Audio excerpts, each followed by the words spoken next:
Efendim TV 2020 ekranlarından herkese şimdiden iyi akşamlar diliyoruz. Gündem özel programında bu akşam sevgili Funda Bedir biraz rahatsızlandı ve yerine bugün Diyalog Medya Genel Yayın Yönetmenimiz Sayın Reşat Akar'la birlikte ben Serdar Şengül sizlere eşlik edeceğim. Efendim gündemin ana hatlarını konuşacağımız gündem özel programında malumunuz bugünün gündemi hükümet kurma çalışmalarıydı ve Ulusal Birlik Partisi'nin 22. olağan genel kurulunun ardında da Cumhurbaşkanı Ersin Tatar bugün yeni genel başkanlığa seçilen Faiz Sucuoğlu'na hükümet kurma görevini takdim etti. Bu ayrıntıların bütün detaylarını da canlı telefon bağlantılarımızla paylaşacağız. İlk önce CTP Genel Başkanı Tufan Erhürman, ardından da Halkın Partisi Genel Başkanı Kudret Özersay bizlerle canlı yayında telefon bağlantısında olacak. Bu telefon bağlantımızın ardından da biliyorsunuz ki Atatürk Spor Kompleksi'nde dün UBP'nin olağan genel kurulu yapıldı ve orada da bir çirkin çevre görüntüleri meydana geldi ve bu görüntüleri de sizlerle paylaşacağız. Diyalog Medya Genel Yayın Yönetmenimiz Sayın Reşat Akar da bu konuyu sizlerle irdeleyecek. Bir önemli ayrıntı ise dünkü Ulusal Birlik Partisi 22. olağan genel kurulunda hiçbir liderin, hiçbir genel başkan adayının özellikle maske takmadığı ve koronavirüs tedbirlerine uymadığı da gözlemlendi. Bunlar ve daha fazlası tabii ki Diyalog Medya Genel Yayın Yönetmenimiz Reşat Akar tarafından sizlere aktarılacak. Sözü Sayın Genel Yayın Yönetmenimiz Reşat Akar'a veriyoruz. Efendim iyi akşamlar dileriz. Evet, herkese hayırlı günler, iyi haftalar dileyerek başlayalım. 29 Ekim Cuma günü program yapmamıştık. 28'inde anons etmiştik sizlere. 29 Ekim nedeniyle program olmayacak. Tabii duymayanlar oldu. Program olmayınca da çok sayıda mesajlar geldi. Çok teşekkür ediyoruz ilgiden ve destekten dolayı. Bir ara verdik bir gün. Hafta sonu zaten programımız olmuyor. Sayın Funda Bedir'in de temaslı olmasından dolayı bir süre kendini karantina altında tutuyor olmasından dolayı bugün de kendisiyle birlikte olamıyoruz. Bir süre böyle olacak, birkaç gün bizimle birlikte olamayacak. Tabii nedir? Çocuklar. Bazı arkadaşlarımız daha, bir arkadaşımız daha var. O da çocuktan dolayı. Çocuklar okula gidiyor, emanet ediyoruz. Sonra bir bakıyorsunuz, geliyorlar eve, sıkıntılı, test yapıyorsunuz, korona diyorlar size, pozitif. Ne olacak? Bu defa anne, baba temaslı olduğu için onlar da kontrol altına alacak. Halbuki biz bu çocukları okula size emanet ederek gönderiyoruz. Onları sağlam getiriyoruz, sağlam almak için. Ama başından beri buradan söylediğimiz halde, başından beri aman okullara dikkat, aman okullara dikkat, hala aşılanmamış öğretmenler var dediğimiz halde ve çalışan idari personel bunu mecburiyet haline getirmedi. İşte bu siyaset maalesef. 3 kuruşluk çıkar o uğruna, o da olmadı işte. Gitti Sayın Başbakan Ersan Saner. Yapmadılar. Mecbur hale getirmediler devlet kurumlarında, kamu kuruluşlarında. Şimdi herkes temaslı. Özel sektörde çalışanlar için çok zor. Çünkü maaşını kaybediyor. Devlet ödüyormuş kaç gün sonra, kaç ay sonra ve ne kadarını. Sosyal sigorta var. Ama kamuda çalışanlara ne diyor devlet? Tamam diyor, temassızsın, izinli. Bir dairede bir kişi pozitif vaka çıkıyor, 150 kişi kapanıyor daire, evine gönderiliyor. Bir hafta ödüyor devlet. Bu devlet. Çünkü devlet babadır. Para var, buluyor bir yerden, ödüyor. Ana yolla diyor, ana yollayınca burada kadar da ödüyor. Ama günah değil mi? Bu kadar insan, yazık, günah değil mi? Niye bunun tedbirini siz devlet olarak alamıyorsunuz? Hala bugün oldu alamıyorsunuz. Niye kamuda? Efendim anayasa bilmem vicdan. Bak kardeşim, vicdan hakkı evinde yapsın hakkını veya kendi özel işinde yapmayacaksa yapsın. Kaldı ki oralara da mecbur etmek zorundaydı. Çalışma izni mi yeniliyorsun çalışanın? Evet. Var mı arkadaş aşısı, getir aşı kartını? Yok. Peki senin sözün kime geçiyor? Senin sözün bazı kesimlere geçiyor. Onu programın 2. bölümünde çok geniş bir şekilde irdeleyeceğiz. Uygulamadaki sakatlıkları irdeleyeceğiz. Dün Antalya'dan gelen yolcuların yaşadıklarını anlattılar bana. Gerçekten büyük bir üzüntü içerisinde izledim. Olmaz dedim, yapılamaz dedim. öyle. İngiltere'den gelen bir arkadaşımızın yazdıklarını aldım. Onları programın ikinci bölümünde detaylı bir şekilde sizlerle ele alacağız. Şimdi önce Ulusal Birlik Partisi'ne dönelim. Nihayet geçtiğimiz yılın Kasım ayından bugüne kadar bir tane ülke var mıdır ki dünyada benzeri? Geçen sene 7 Kasım'da olması gereken ikinci tur seçim olmadığı için başkanını belirleyemeyen ve o Kasım ayından bu yılın Kasım'ına kadar 12 ay bir ülkeyi perişan eden hem kendilerini hem ülkeyi bir kurultay, bir seçim meselesi yaşanır mı arkadaşlar? Yani dünyada benzerimiz var mı? Yani sonra şikayet ediyoruz, bize haksızlık yapıyor Birleşmiş Milletler, Rumlar, onlar bunlar. Ya Rumlar nerede? İşte Rum Milli Muhafız Ordusu'nun komutanı bugün Rum gazeteleri yazıyor. Allah'tan da biz de öğreniyoruz. Brüksel'deymiş. Nerede? Avrupa askeri liderler zirvesinde. Askeri liderlerin zirvesi. Eşit egemenlik istiyoruz. Önce bundan başlayalım. Eşit egemenlik istiyorsak 1960 Kıbrıs Cumhuriyeti anlaşmaları bize ne hak veriyordu? Garantörlerin üye olmadığı kulüplere Kıbrıs tek başına üye olamaz. Oldu mu Avrupa Birliği kulübüne üye? Rumlar tek başına oldu. Daha sonra dediler ki Avrupa Güvenlik İşbirliği politikalarına dahil edilecek. O günlerdeki ordu yüksek generalleri ki çoğu şimdi demir parmaklık arkasındadır. Onlar da dedi ki Doğu Akdeniz Gan Gölü'ne döner. İzin verilemez böyle bir şey. Yapamazlar. Yasa dışıdır. Şimdi Rum tarafı yavaş yavaş baktı, gördü ki biz bu tarafta çok zeki insanlar, dünyayı yeniden yaratmaya çalışan müthiş becerili insanlar, başka şeylerle uğraşıyoruz. Sen mi bakan ben mi bakan, sen mi bakman ben mi bakman, goltucuk moltucuk falan filan bununla uğraşır. Bunlar bırakma bunları dedi. Bunlar bir delilik şeyine düştüler. Kendi kendilerini bakan yaparlar, başbakan yaparlar. Sarayönündekilerini onlar bile tanımaz. İnanın bugün Sarayönü'ne gidelim. Çoğu yabancıdır. Çalışma izinli veya başka ülkeler. Gidelim oraya. Soralım kimdir bu ülkenin başbakanı. Eğer 10 kişi de 5 kişi bilirse kesinlikle söylüyorum adımı bir yabancı isim alacağım. Arap beyazı bıraktım ırkçılık olmasın. Arap olacağım diyecektim ama yeterince Arap oldum zaten bugüne kadar. Bilen yok. Ama biz bunun için çırpınıyoruz. Bir ülkeyi batırdık, yerin dibine getirdik. Hala da hızımızı alamıyoruz. 12 ay bir partinin kurultayı ne demek? Ne demek? Yani bu olacak iş değil. 12 ay. Ve o 12 aydan sonra da neler yaşandığını biliyorsunuz. Mahkemeler, karşılıklı iftiralar, komplo teorileri, bir yığın karşılıklı suçlamalar. Aynı partinin insanları. Yani bu neye benzer? Bir evin insanlarının birbirini yok etmesine benzer. Birbirine komplo kurmasına benzer. Birbirine perde gerisinden tuzak kurmasına, birbirini istememesine benzer. Birbirine kazık atmasına benzer. Birbirini sevmemesine benzer. Nasıl o aile ayakta duracak eğer böyleyse? Siyaset de böyle oldu. Partilerin içinde, her partide değildir tabii. Ayırıyorum. Ama Ulusal Birlik Partisi'nde yıllardan beri bu tırnak içinde veriyorum. Gombina derler onlar. Gombina meselecikleri oluyor. Maalesef. Ve son 4,5 ay yazık oldu Sayın Ersan Saner'e şu açıdan.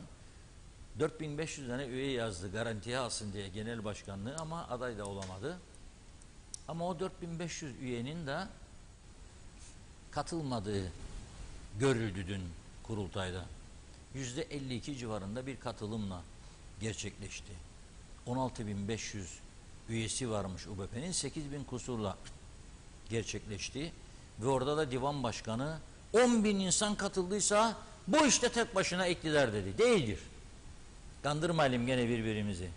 10.000 seçmenin yüzde kaç olduğunu düşünelim. 288.000 seçmen var bu ülkede. Artmadıysa ayrı mesele.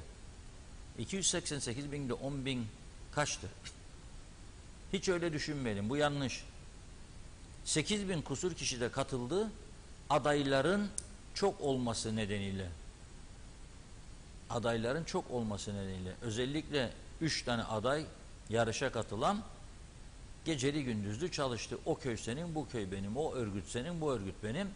Çalıştılar, ziyafetler, yemeler, içmeler, toplantılar ve teşvik ederek getirdiler taraftarlarını. Bu böyle. Neyi amaçlarlar bilmiyorum yani ama gerçekten anlaşılır bir durum değil. Yani bakın şeye geleceğim, maske meselesine biraz sonra. Ne görüntüler getireceğiz ekrana? Onlar üstüne konuşacağız. Şimdi önce seçim sonuçlarına bakalım. Faiz Sucuoğlu Bey kazandı, hayırlı uğurlu olsun ve güzel de bir konuşma yaptı kazandıktan sonra. Hem Türkiye ile ilişkiler konusunda güzel mesajlar verdi, hem demokrasi açısından güzel mesajlar verdi, hem de partililerine yönelik güzel mesajlar verdi. Benim dönemimde daha demokratik, daha şeffaf bir yönetim anlayışı olacak dedi. Bu önemli. Ama eğer daha demokratik, daha şeffaf bir yönetim anlayışı olacaksa tabii ki bir de ülkemizin resmi yayın kuruluşuna bakması lazım. Hani 3 tane kanal var ya, yani Rumlara göstereceği ki dayak atarık her alanda 3 tane kanalı var devletin aynı isim. 1 numarayla 3 numara aynı yayını yapar. 2 numara da geriden gelen bir şeyler. Küçücük bir ülkede 3 kanala ne bulabildin zaten? Bulamazsın değil mi? Onun için 1 ile 3 aynı. Ne amacı var bunun da bu uydu paralar ödeniyor Türkiye'ye veya ödenmezse de borç yazılıyor. Bu kadar harcama. Dün baktım maşallah bizim televizyonlardan daha öndeydi. Bir partinin kurultayını baştan sona kadar marşlar eşliğinde vermesi dikkat çekiciydi tabii. Ha bu defa derler ki ötekilerin iktidarında da bilmem ne olduydu. O da doğru. Eski tarihi videolar çalınmış mesela ve Rum tarafına verilmiş. TMT ile ilgili, milli mücadelemizle ilgili yalan yanlış bilgilerin toparlandığı diziler yayınlandı bu devlet televizyona. Becerebildiğimiz budur. Birbirimizi yok etme konusunda, birbirimize zarar verme konusunda number one, numara 1 yoktur üstümüze. Ama gel dışa becerelim falan yok. Rum Milli Muhafız Ordusu Komutanı Avrupa Kuvvet Komutanları arasında yer alıyor. Bizim bu taraftan haberimiz bile olmuyor. Kılımız bile oynamıyor. Bir tepki bile ortaya koyamıyoruz. Ey insanlar, bu ülkede 2 toplum var. 2 ayrı ordu var. Mecburiyetten dolayı saldırdılar bize çünkü 63'te. Onun için böyle oldu. Yoksa Kıbrıs Cumhuriyeti ordusu vardı. Türk Rum beraberdi bunun içinde. Bize bu saldırı olmasaydı ayrılmazdık diyecekler bir adam yok. Bir tane bu konuda girişim yapan biri yok. Ama gece gündüz insanları da alıştırdılar. Herkes sorar. Kurultaydan ayrı. Kim kazanacak? Şimdi Ersan Saner ne oldu? Faiz Sucuoğlu böyle. Hasan Taço'yu götürüyor. Galiba odur.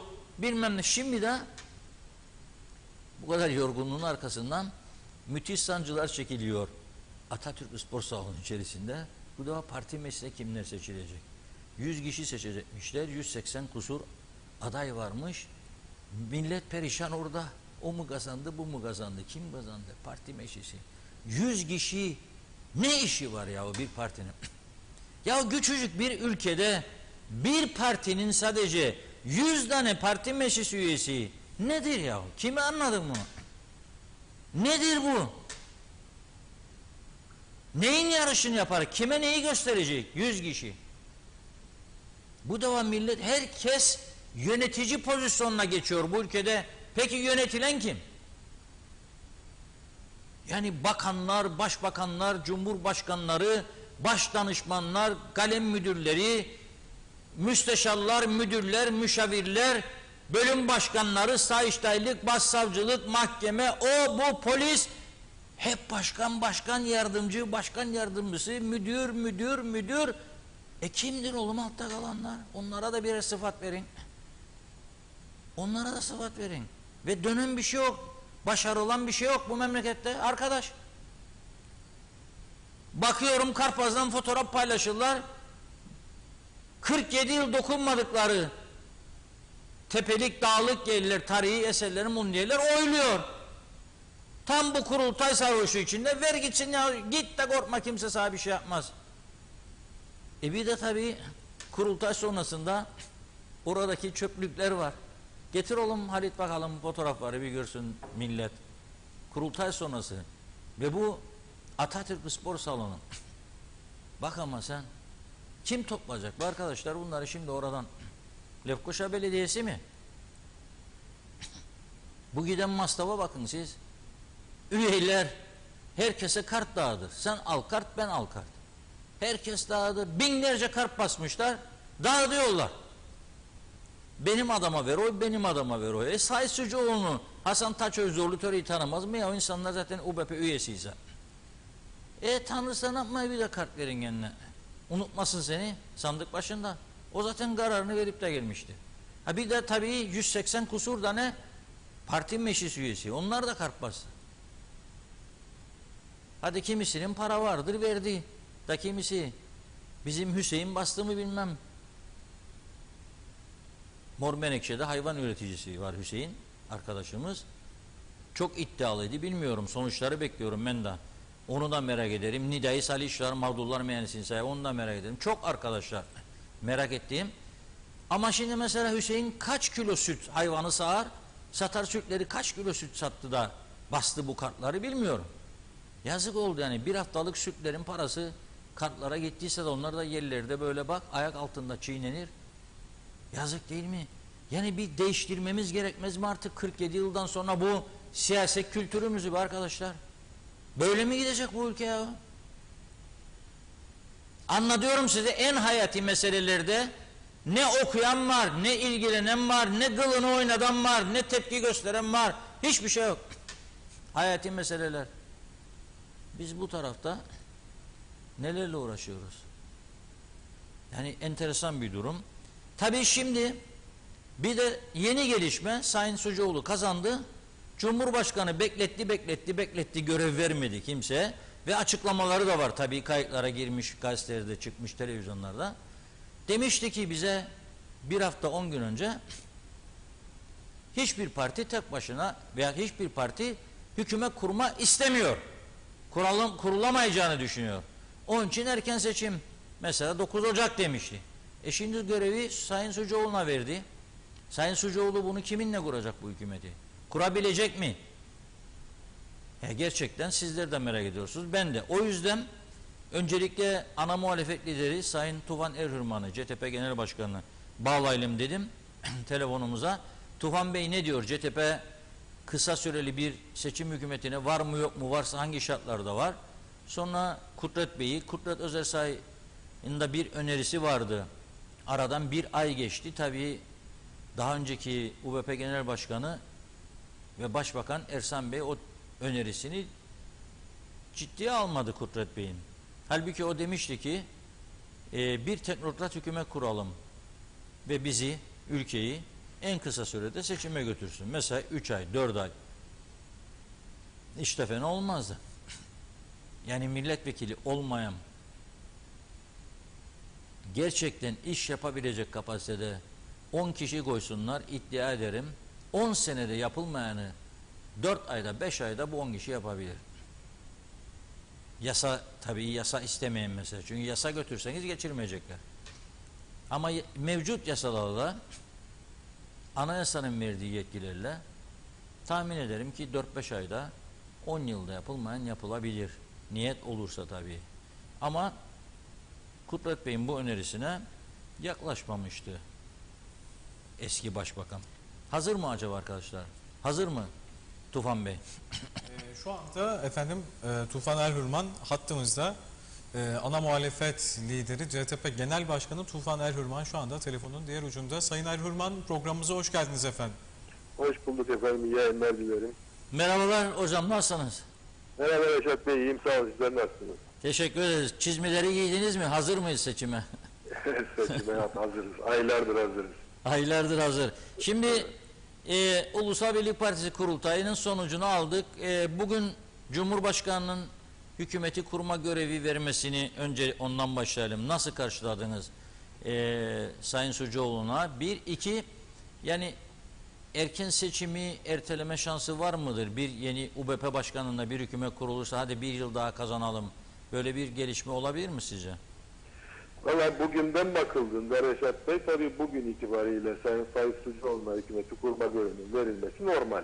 Ama bugünden bakmak da doğru değil. Çünkü hükümetin istifa etmesinin üstünden haftalar geçti. Ve hükümetin istifa etmesinin ardından Sayın Tatar'ın normal prosedürü uygulaması gerekiyordu. Oysa biliyorsunuz kendisi zaten daha kurultay bitmeden açıklama yaptı. Kurultay bittikten sonra görevlendirmeyi yapacağım diye. Bu geçtiğimiz aylar içerisinde, yani son hükümet döneminde özellikle ve ondan önce de defalarca anayasanın, teamüllerin, hukukun ihlal edildiği bir dönem yaşadık.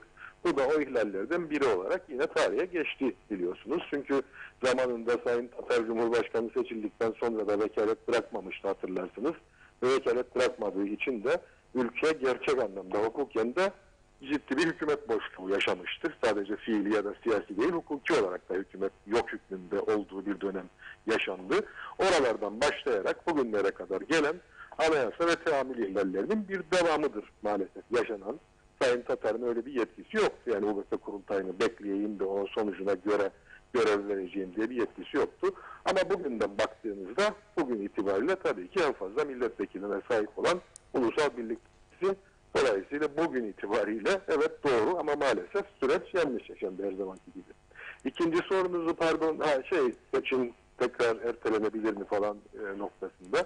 Ben şunu söyleyeyim Sayın Reşat Akar, maalesef bu süreçte yaşanan gelişmeler memlekette kurumlara olan güveni ciddi şekilde sarstı, kurumların itibarını ciddi şekilde sarstı ve bu süreç ta biliyorsunuz geçen yılın Şubat ayında başladı. O dönemde Meclis Başkanı'nın Ulusal Birlik Partisi'nden seçilememesi üzerine Sayın Ersan Saner'in kürsüye çıkıp da ana muhalefete tarih belirleyin gelin seçime gideceğiz, erken seçime gideceğiz demesiyle başladı bu süreç. Kaldı ki hükümetin programında Ekim ayı erken seçim tarihi olarak belirlenmişti. Ta o zamandan başlayan süreçle birlikte her şey Ulusal Birlik Partisi kurultayına endekslendi maalesef. Bu memlekette yıkılmadık, duvar bırakmadılar. Anayasayı dediğim gibi teamülleri defalarca ihlal ettiler. Yapılması gereken ara seçimi dahi yapmayarak ülkenin demokrasi tarihine çok ciddi bir kara leke de yerleştirdiler. Bu noktaya geldikten sonra artık sanki bunlar hiç yaşanmamış gibi bir yıl daha daha sonra seçime gideriz ya da tam tarihinde seçime gideriz lafı benim gerçekten duyduğumda kulağıma bile tuhaf gelen bir laf. Çünkü herkes zaten erken seçimi telaffuz ediyor. Sayın Sucuoğlu da ilk açıklamasında gene erken seçim tarihinden bahsetti. Ve maalesef bu yaşananlar, bu süreç içerisinde yaşananlar meclisi gerçek anlamda daha önce de söyledim, fikrim değişmiş değil, bir meftaya çevirdi adeta. Meclisin itibarını sarstı, meclise duyulan güveni, meclise duyulan inancı sarstı. Daha fazla bu süreci uzatmamak gerektiğini düşünüyorum. Her durumda bir erken seçime gidilmesi gerekiyor. Ama o her durumda gidecek erken seçim hükümetiyle mi olacak? Şimdiki halde kalması zaten mümkün görünmüyor görev verildiğine göre. Belli ki bir erken seçim hükümetiyle gidilecek. Ama erken seçim denilen şeyin de gerçek anlamda erken olması gerektiğini düşünüyorum. Siz CTP olarak UBP'nin liderliğinde bir koalisyona, geçici hükümete katılabilir misiniz? Vallahi Sayın Sucuoğlu'nun az önce haberlerde okudum. Yarın partilerle görüşeceğim diye bir açıklamasını okudum. Bilmiyorum doğru mu? Ama şu ana kadar bizimle görüşmek üzere herhangi bir talep gelmiş değil. Tabii bu tip şeyler, o talepler gelmedikçe ya da bir takım öneriler ortaya konmadıkça konuşulabilecek şeyler değil. Benim parti başkanı olarak şahsi düşüncelerim var ve bu aslında kamuoyunun da malumudur. Ama tabii ki bir takım öneriler gelecekse, bir takım şeyler görüşülecekse bunların parti yetkili organlarında ele alınması gerekir. Parti içi demokrasiye inancım gereği şu anda buna bir şey söylemem mümkün değil. Mesela Kudret Bey'in önerisi vardı. Bir geçici teknokrat kabine 3-4 aylık ve seçime ülkeyi öyle bir hükümet götürsün diye. Faiz Bey'in başkanlığında böyle bir hükümet teklifi gelirse ona kişisel olarak nasıl bakarsınız Tufan Erürman olarak? Yani kişisel olarak bir şey söylemeyi doğru bulmuyorum. Reşat Bey, dediğim gibi parti başkanıyım sonuç itibariyle. Partimi bağlayacak herhangi bir şey söylemem mümkün değil. Kişisel düşüncelerim dediğim gibi birçok insan tarafından da biliniyor. Ama sonuçta CTP'de kararları parti organları alır. Bir de bize gelinmeden önce muhataplarımız eğer gelecekse gelmeden önce bir takım şeyler söylemem. Onlara da saygısızlık olur. Doğru olmaz. Son bir soru sorayım size de. Şimdi en çok üzerinde durulan formül, yani daha önce Ersan Bey'in döneminde olduğu gibi şimdi Faiz Bey'in döneminde 3 tane bağımsız var. 18 UBP etti 21. YDP Başkanı açıkladı bugün, dıştan destek verim etti 22. 3 tane DP var etti 25. Bir de YDP'den ayrılan arkadaşlar etti 26. Bu şekilde bir hükümetle bu ülke yani kaç ay götürebilir sizce? Yani şahsi kanaatimdir. Bunu herhalde açıkça söyleyebilirim. Parti yetkili organlarına da sormama gerek yok. Böyle bir tabloya girilmesi gerçekten memleketteki sarsıntıyı devam ettirmekten başka hiçbir işe yaramaz. Yani gene meclis var olan dönem içerisinde de tabii ne zamana seçim tarihinin belirleneceğiyle de ilgili. Ama gene nisap sorunları yaşanabilir. Gene bir sürü pazarlık, çünkü çok parçalı bir yapıdan bahsediyorsunuz. Bir sürü pazarlık gündeme gelebilir. Ve bugüne kadar yaşadığımız itibar kaybı daha da katmerlenerek devam edebilir. Böyle bir yapının hiç sağlıklı olacağını düşünmem. Ama tabii Ulusal Birlik Partisi ve Sayın Faiz Sucuoğlu ne düşünüyor? Bunları yarından itibaren herhalde görmeye başlayacağız. Ama bu saatten sonra hiç olmazsa yaratılan itibar kaybının, ki artık bunlar tarihe geçmiştir. Yani bu Ulusal Birlik Partisi hükümeti döneminde olan şeylerdir. Ama bu saatten sonra hiç olmazsa bir de bunun katmerlenerek artacağı bir yapı içerisine girmek son derece sağlıksız olur diye ben düşünüyorum. Ama tabii ki sonuç itibariyle Sayın Faiz Sucuoğlu görevi devraldı. Görevi devraldıktan sonra ne yapacağını takip edeceğiz. Ona göre de yorumlarımızı yapacağız. Benim dikkatimi çeken bir şey oldu. Dün gece UBP kurultayını biz devamlı canlı yayın yaptık tabii oradan. Dikkatimi çeken bir şey oldu. Gençlik Faiz Bey'i destekleyen çok geniş bir genç grup vardı. Yani eskiden UBP'yi genellikle daha fazla orta yaş ve üzeri insanlar, yaşlılar falan desteklerdi. Milliyetçi çizgisi dolayısıyla. Ama şimdi baktım bayağı yoğun gençlik var. CTP'nin bir zamanlarki hali aklıma geldi. Yani çok genç vardı sizde ön planda, mücadeleci falan. Şimdi UBP'nin bu durumunu gördüğünüzde siz gençlik hareketini daha canlandırma gibi bir düşünceniz var mı? Valla bizim gençlik hareketimiz canlı. Sonuç itibariyle gençler de kendi içerisinde tek bir düşünceye sahip olan bir bütün olarak algılamak gençleri çok doğru olmaz. Yani gençlerin içerisinde farklı ideolojilere bağlı olanlar ya da farklı siyasi sahiplerle siyasetin içerisinde olanlar olabilir. Bizim gençlik hareketimiz son derece canlı ve dinamik. Yani o eskiden şey gibi düşünülüyorsaydı gençler CTP'de olur, yaşlılar UBP'de olur. Yani ben zaten bunun çok sağlıklı olduğunu düşünmem. Çünkü gençlerin içinde de farklı düşünceler elbette olacaktır. Gençlik tek bir siyasi kategori olarak değerlendirilmesi doğru olmayan bir yapı. O nedenle biz tabii ki sürekli olarak gençlerimizin daha da genişlemesini, daha da yayılmasını istiyoruz ve bu yönde çaba gösteriyoruz. Ama zaten gençlik hareketimiz dediğim gibi son derece güçlü şu anda da. Evet, peki çok teşekkür ediyoruz Ben Doğan Bey. teşekkür ederim. Sağ Kolay olun. gelsin. İyi yayınlar. Sağ olun. Teşekkür ederiz. Evet değerli izleyenler, CTP Genel Başkanı Tufan Erhürman, Diyalog Medya Genel Yayın Yönetmenimiz Reşat Akar'ın sorularını yanıtladı ve şu anda da telefon hattımızda Halkın Partisi Genel Başkanı Sayın Kudret Özersay var. Kudret Bey, iyi akşamlar dileriz. İyi akşamlar, iyi yayınlar. Merhabalar hocam, nasılsınız? Reşat Bey merhaba, iyi yayınlar. Sağ olun, siz Şimdi nasılsınız? ben de hocam dediğimde bazıları der ki tabii sizi yakından tanıyanlar bilir eğitimci olduğunuzu da bilmeyenler olabilir. Hüseyin Angolemmi'nin başına gelen gelmesin diyorum. O bir cenazeye katılmış. Hoca da tabii cenaze törenine geç gitmiş. Gitmiyor. Bekliyorlar hocayı cenaze namazına. Hocası da Bakıyorlar hocaya, bir tanesi demiş hoca geliyor demiş. Onlar da zannetmiş ki imam geliyor tabii. Hoca geliyor. O bir baktılar ki gelen hoca değil, imam değil yani. Hüseyin Angolemli hocaymış gelen meğer. bizim o işte de aramız yok. Biz üniversite öğretim yönetim üyesi olarak hocayız. Evet. Bundan da memnuniyet duyuyoruz. Tamamdır yani. Evet. Evet. Şimdi hayırlısıyla hükümet kurma çalışmaları başladı. Faiz Bey'e verildi bu görev çok yıldırım hızıyla. Belli ki UBP yani kendi iktidarında seçime gitmek istiyor ve pek de acele etmiyor gibi bir görüntü bugün itibariyle. Yani geçmişte de hep diyordu işte Ersan Bey tabii biz de varık seçimden kaçmayık falan filan ama bir türlü o noktaya gelmedi. Cumhurbaşkanı da işte varız olması lazım Aralık'tan önce dedi. Sonra 9 Ocak mesela dedi. Şimdi bugün görev verdi. Hemen de bu görevlendirme olunca dedikodu mekanizmaların sizi ön plana çıkarmaya başladı. İşte UBP, HEP. Önce bundan başlayalım. Böyle bir nikah söz konusu olabilir mi kısa süreli? Şimdi daha önce ne söylediysek şimdi aynısını söylüyoruz Halkın Partisi olarak. Bir erken seçimin artık daha fazla geciktirilmesi doğru olmaz bu saatten sonra. Ve aslında son bir yıldır ülkenin ne yaşadığına bakıp bundan ders çıkarması gerekir herkesin Reşat Bey. Son bir yıldır yaşanan şey doğal olmayan bir takım şeylere tenezzül edildiğinde aslında memleketin ve halkın bundan zarar gördüğüdür.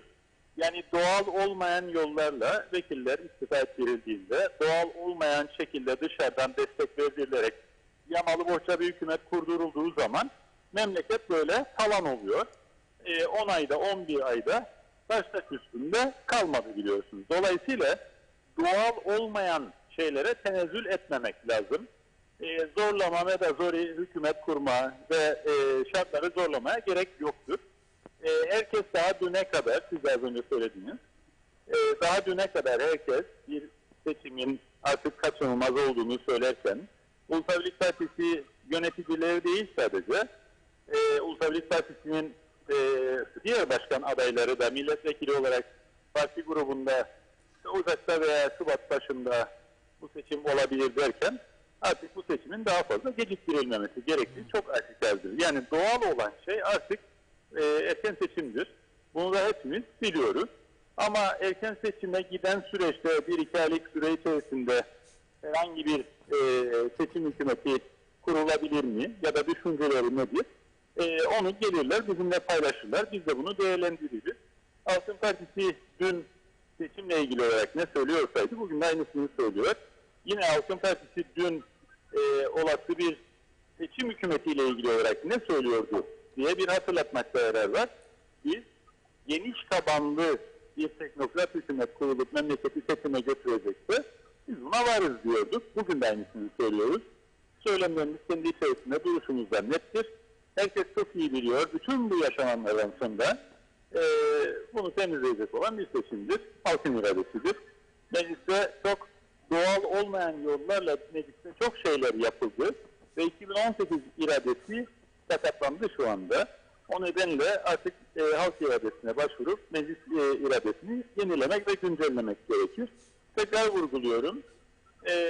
Bir memleketi yani işte ocağın ortası, Şubat'ın başı gibi seçime götürecek bir hükümet söz konusu olacaksa da bu böyle eklektik, parçalı, bulutlu, dışarıdan yandan destekli vesaire değil de doğrusu bunun geniş tabanlı bir hükümet olmasıdır. Öyle bir durumda geniş tabanlı bir hükümet olmasıdır. Halkın Partisi zaten halkın menfaati için elini taşın altına koyar. Yok eğer öyle bir hükümet olmayacaksa da biz memleketin seçime gidişiyle ilgili bir karar alınırsa ve seçim konusunda bir karar meclisten geçerse zaten seçime kadar görevde bulunacak olan hükümete seçim yasaklarına uygun davranması ve partizanlık yapmaması kaydıyla altını çizerek söylüyorum. Çeşitli konularda yardımcı oluruz. Memleketin menfaatidir önemli olan. Halkın menfaatidir. Ama bu saatten sonra bir seçim daha fazla geciktirilmemelidir diye düşünüyoruz. Sizin bu teknokrat kabine önerinizi aslında toplumun benimseyeceği bir öneridir ama maalesef Ulusal Birlik Partisi bugüne kadar yanaşmadı. Ben yanaşacağını da düşünmüyorum çünkü bu devada Faiz Bey'e yakın olanların bakanlık beklentisi vardır. Onunla kol kola gezenler bugüne kadar. Bu 26 sayıyla zorlaya bir hükümet modeli çıkarsa karşısına meclisin, sizin buna İşte az önce de söyledim. Yani zorlayarak ipin üzerinde doğanın kurallarına, kanununa aykırı zorlayarak hükümet kurduğumuzda yaşayarak gördük neler olduğunu memlekete ve halka nasıl zarar verdiğini son 10-11 aydır. Son Ehsan Saner hükümeti zorlayarak kurulmuş olan bir hükümetti. Yandan, sağdan, soldan eklektik ve parçalı bulutlu oluşturulan bir hükümetti. Artık doğanın kanununa, yasasına aykırı davranmamak gerekir. Yani vekili istifa ettirerek ya da sen 2 tane dışarıdan destek ver, bir de buradan getir, 3 de biz koyarak 26 eder dediğimizde 26 eder ama işte kurultayı kaybeden mesela Ersan Bey size destek verecek mi bu saatten sonra, size hakkını helal etmeyen Ersan Bey destek verecek mi? Bunları da sormak gerekir değil mi? Dolayısıyla doğal olmayan şeylere kaymamak, kaçmamak gerekir. Herkes artık yine bir kanaat toplumda oluşmuş durumdadır. Meclisin iradesinin artık yenilenmesi ve halk iradesine başvurulması gerekir. Dediğim gibi önümüzdeki 2-3 ay içerisinde bu gerçekleşmeli. Yani Ocak ayı içinde olur, Şubat'ın başında diye bir tarih konuşulmuştu ki Faiz Bey de daha önce meclisteyken 1-2 ay önce bize işte Şubat'ın 6'sı 7'si oralarının tamam olduğunu Faiz Bey de söylemişti. Dolayısıyla o güne kadar nasıl bir hükümet memleketi yönetecek onu bir konuşmak lazım. Eğer bu geniş tabanlı teknokrat hükümet olmuyorsa geniş tabanlı yani Ulusal Birlik Partisi, Cumhuriyetçi Türk Partisi, Halkın Partisi'nin katılımıyla normal hükümet olur o zaman.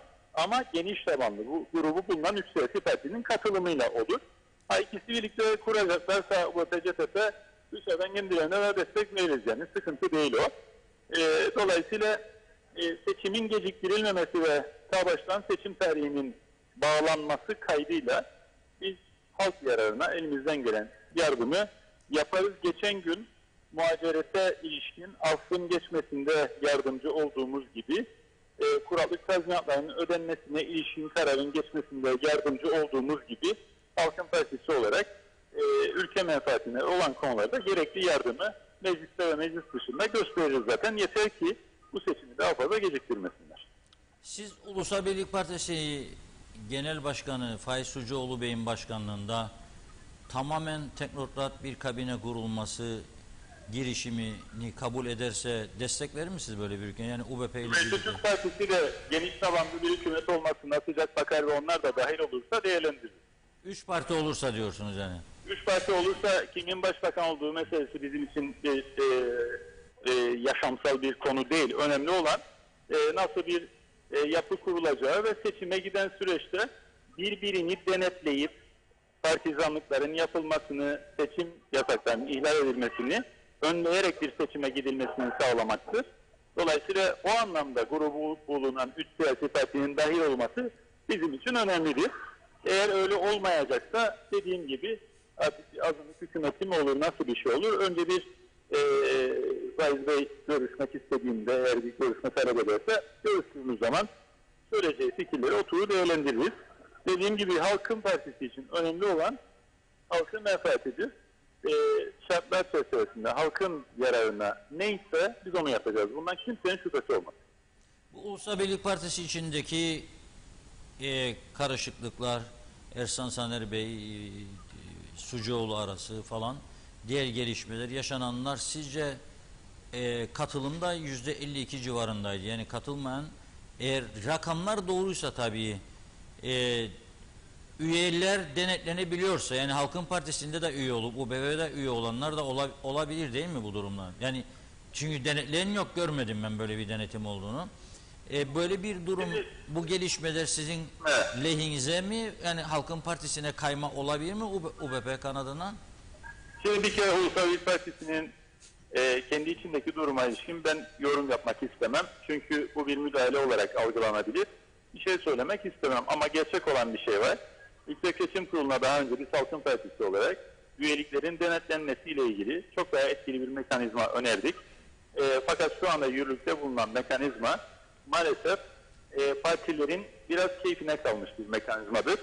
Çünkü üye olup da ondan sonra istifa eden kişilerin bile üyeliklerini parti bazen düşürmüyor. İlgili kişi istifasını vermiş olmasına rağmen Yüksek Seçim Kurulu'na ilgili parti bildirmiyor.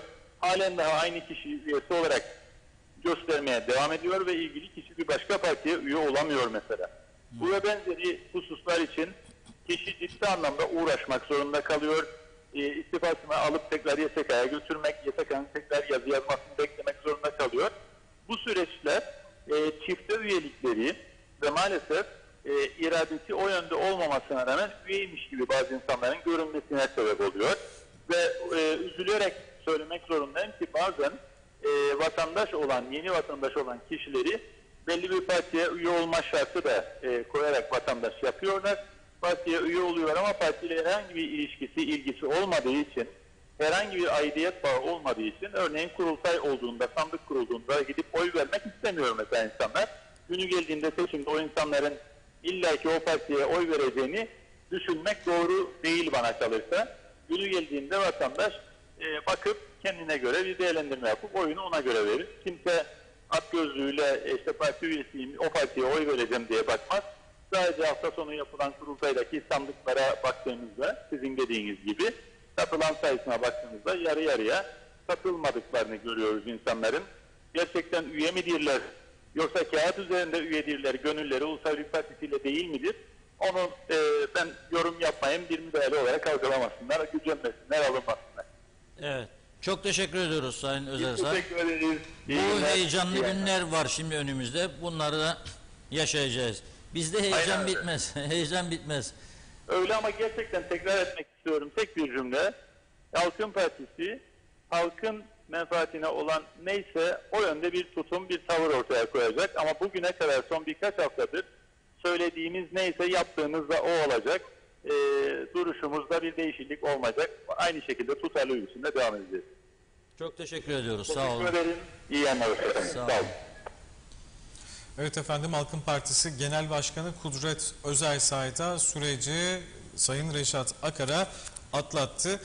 İsterseniz mesajlarımızla da devam edebiliriz. Aktardı bana. Evet, Evet. Kudret Bey de halkımız da dinledi bunu, izleyicilerimiz. Biraz mesajlara başlayalım Serdar. Evet Ve efendim. çünkü bayağı yoğundur mesajlar. Evet. Sorular da var.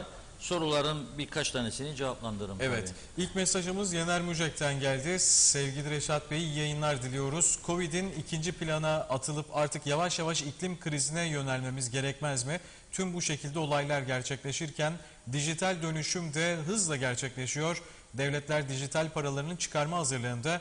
Dönüşüm yapılırken tam da bu noktada Türkiye Cumhuriyeti güzel adamıza içilebilir kalitede su temin etmiştir. Kıbrıs'ımızın sorunu seçim değil, Paris İklim Anlaşması, dijital dönüşüm, içilebilir su kaynakları, yeraltı barajı ve tohum olmalı. Gelecek burada, yetkililer kumda oynamayı artık bırakmalı dedi. Hemen ardından Mustafa Özcan iyi yayınlar dileklerini iletti. Mehmet Kurtulmuşsa selamlar Serdar Bey, Reşat Bey. İyi akşamlar, iyi yayınlar diliyorum. İyi ki TV 2020 var dedi. Arın Taşarkan'da Kuzey Kıbrıs Türk Cumhuriyeti Meclisi Lefkoşa Milletvekili Sayın Doktor Faiz Sucuoğlu UBP Genel Başkanlığı'na seçilmesine tebrik ediyorum. Reşat Bey, Serdar Bey iyi yayınlar dilerim dedi. Derin Okçelen ise Serdar Bey, Reşat Bey iyi yayınlar dilerim dedi. Mehmet İnancı da özlendiniz Sayın Reşat Akar dedi. Özlemine dile getirdi. Sevgili izleyicimiz Mehmet İnancı. Mehmet Uluçaylı ise iyi akşamlar, hayırlı haftalar Reşat Bey, hayırlı programlar dilerim dedi. Suna Büyükağ da ne okul ne okulda hiçbir önlem yok dedi. Mehmet İnancı hoş vakitler değerli dostlar dedi. Suna Büyükağ yeniden bir yorum atarak okuldan çocuklar buluşacak, sonra da aileye, okulda da 3. gün okulda temaslıya artık canımız burnumuzda oldu dedi. Okullardaki vaka artışlarına dikkat çeken yorumunu aktardı. Caner Şefikse iyi yayınlar diledi. Ahmet Aktu iyi yayınlar. Evet, geçiyoruz. Bu ülke resmen battı. Zam üstüne zam. Bugün ekmek yine zamlandı. Bir ekmek 3.75 olur mu? Allah korkusu yok mu? Lütfen biraz daha vicdanlı olalım. 12 ay parti kurultayı falan filan. Memleket resmen battı. Kimse bu durumlar için bir çözüm ürettiği de yok. Bütün olay koltuk sevdası, başka bir şey yok ülkemizde, yazık dedi Emre Maz yorumunda. Kamil Özalay ise iyi yayınlar, Almanya'dan selamlar Reşat Bey, Serdar Bey dedi. Fikret İpekçioğlu, Londra'dan iyi yayınlar. Keşke temizlik de yapılsaydı. Ertesi sabah etraf çok kötü gözüküyor. Böyle gelmiş böyle gidecek görünüyor. Bunlar mı yani? İmkansız. Aslan yattığı yerinden bellidir. Her şey boş yine dedi. Mehmet İnancı da selam Reşat Bey. 46 yıldır adam kayırmalar, rozetçiler, daha halk içi bu partiler ne yaptı? Bunu sormak lazım. Hala gün geçtikçe halimiz eride bitti. Bu ülkeyi hiçbir parti düzeltemez görüşündeyim Reşat Bey. Başkanlık sistemi bir umut olabilir dedi. Mehmet İnancı yorumunda. Funda Hanım'a geçmiş olsun dedi James Hayrettin Enver. Teşekkür ederiz. Selçuk Özkansa, Cumhuriyet Meclisi'nde siyasi bilimler mezunu yok. Devlet yönetmekte kalifiye eleman yoktur. Devlet yönetiminde siyasal bilimler mezunu olmalı çoğunlukta. Devlet de battı. Çünkü devlet yönetmeyi nasıl olsa el yordamıyla yönetiriz demekteler. Uzman yok. Devlet yönetmeyi bilmeyenler devleti batırdı. Devlet yönetiminde siyasi bilimler mezunu veya yan dallarından uzman olanlar da olur. Ama onlardan da yok mecliste ve ne yazık ki ülkemizde şu anda bakanlıklara gerek yok dedi izleyicimiz. Nazife Nalbant da iyi yayınlar dileklerini, iyi akşamlar dileklerini iletti. Londra'dan herkese sevgi ve saygılarını iletti. Çok teşekkür ediyoruz Nazife Nalbant. Ahmet Halil iyi yayınlar, Funda Hanım'a da geçmiş olsun dedi. Çok teşekkür ederiz. Kamil Özalay, Funda Hanım'a geçmiş olsun dedi. Mehmet İnancı, dünyada en çok başkan ve müdür olan tek ülke Sayın Reşat Akar dedi.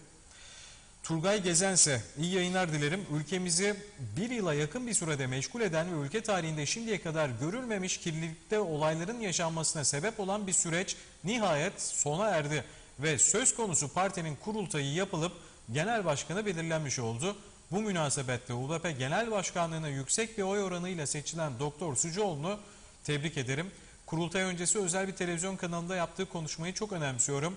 Faiz Bey o programda şöyle demişti. Ben kadın hastalıkları ve doğum uzmanı olarak cerrahi eğitim de aldım. Kangrenin merhemle tedavi edilemeyeceğini çok iyi bilirim. Kesip atarım.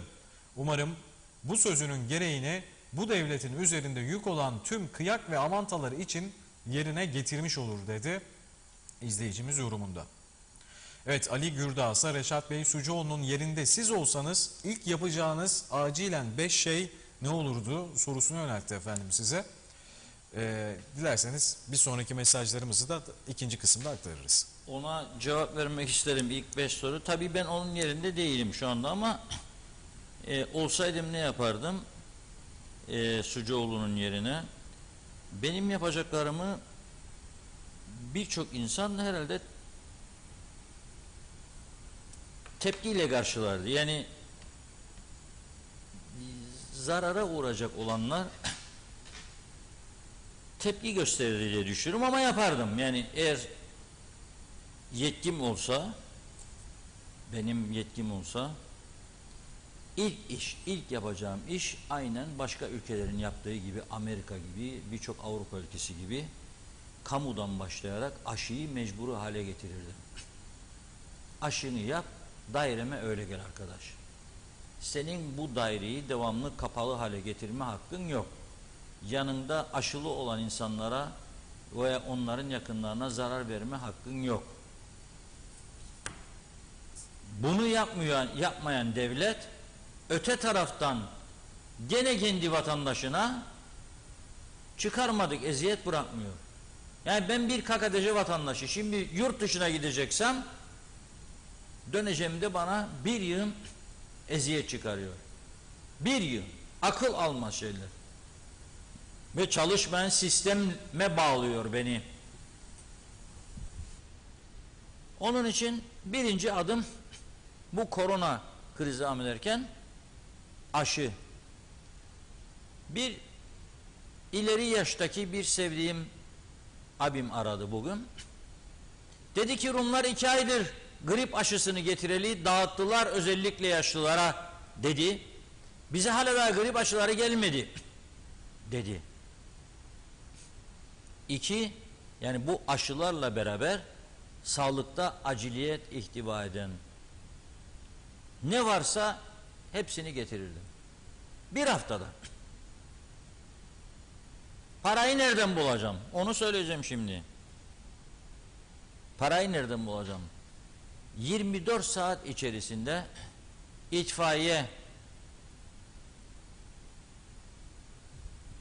sağlık ambulanslar, polis araçları haricinde bütün resmi hizmet araçlarını satardım.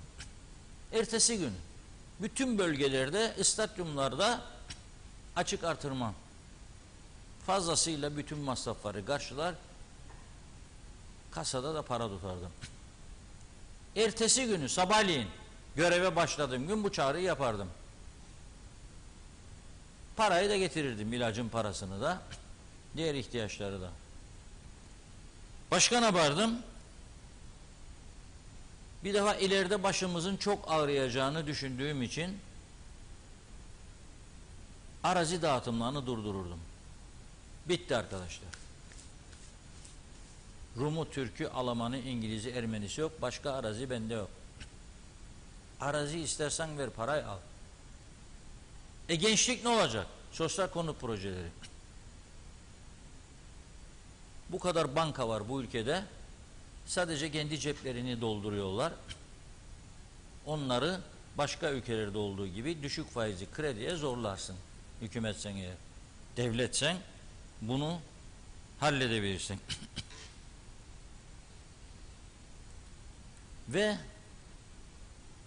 ilk iş olarak da, yapılacak ilk işlerden biri olarak da sınır kapılarının çoğaltılması için etkili girişim başlatıldı.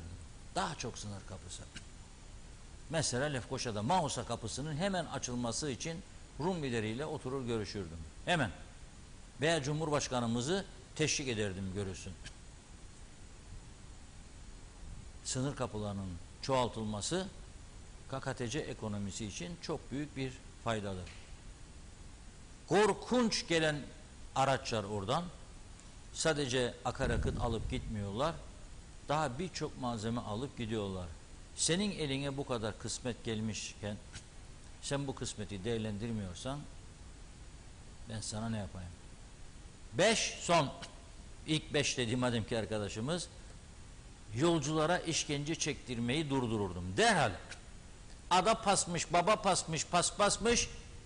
Stop. Kendi kendimizi kandırıyoruz. Tamamen kendi kendimizi kandırıyoruz. Bir bayan Gazi Mausa'dan vatandaş anlatıyor. Antalya'dan geldik diyor dün saat 13.55 uçağıyla Ercan'a.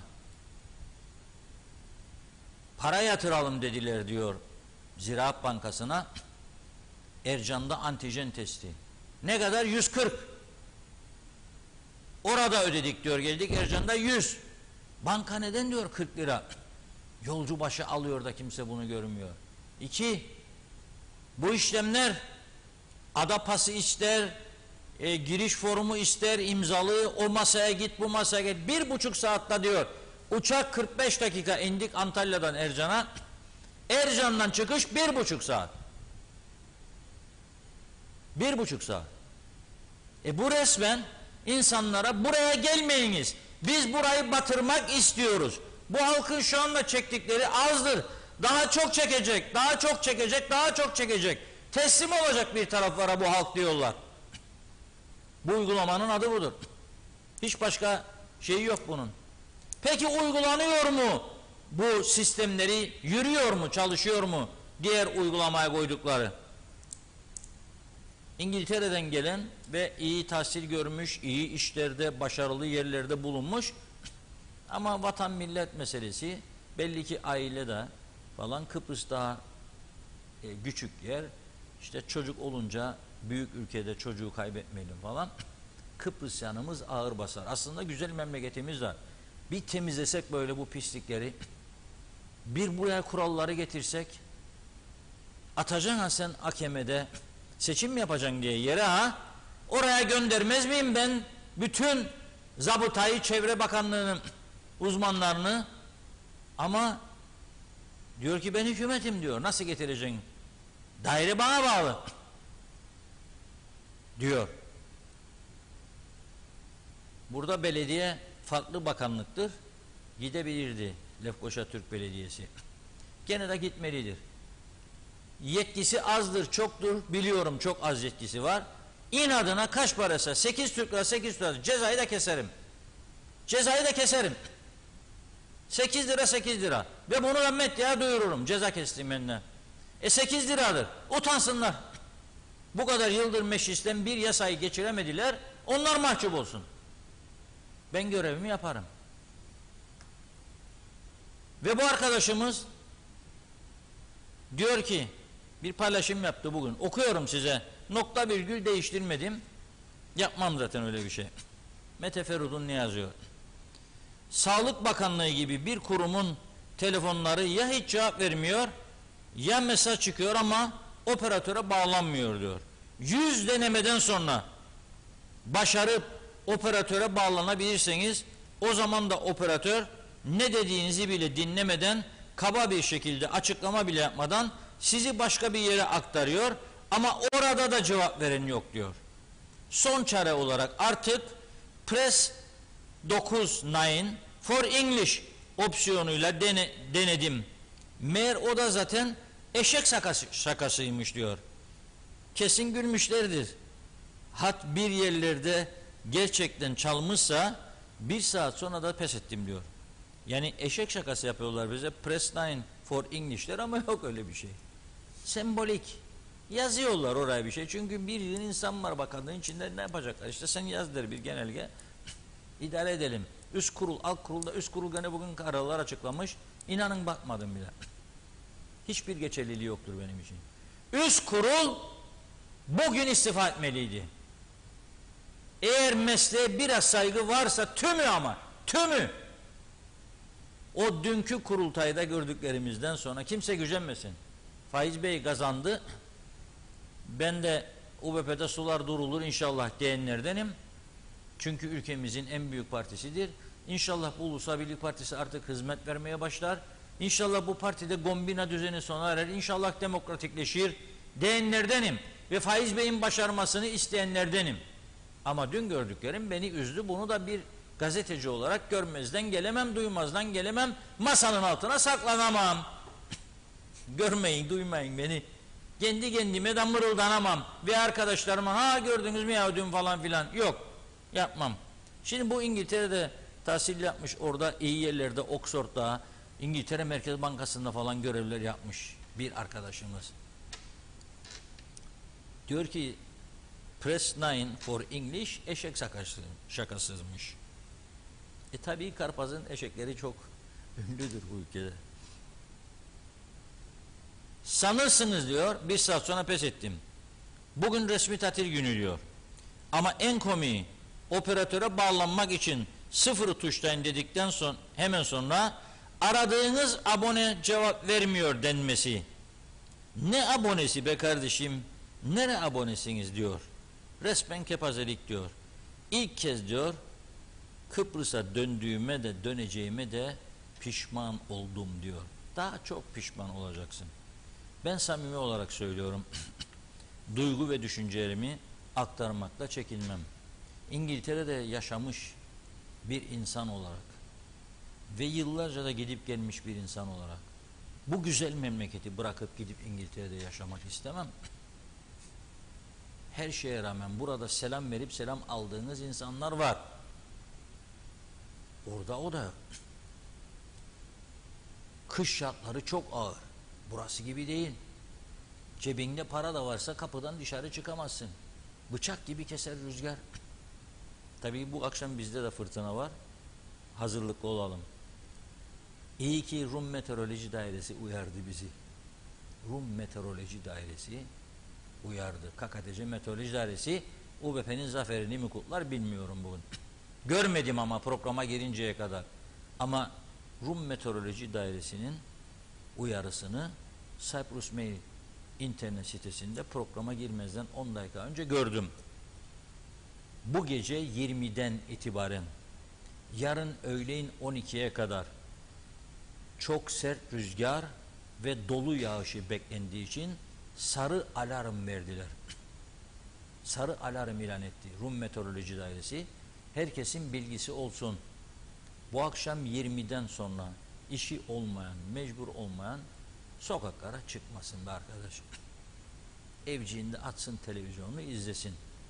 Uykusu kaçarsa bizim programın tekrarı var gece 12'den sonra, onu izlesin. Arkadaşlardan rica edeceğim, arada bu gece birkaç tane de komik filmler koysun. Charlie Chaplin, Kemal Sunal'ın Zübük filmi var mesela. Zübük çok iyi gider.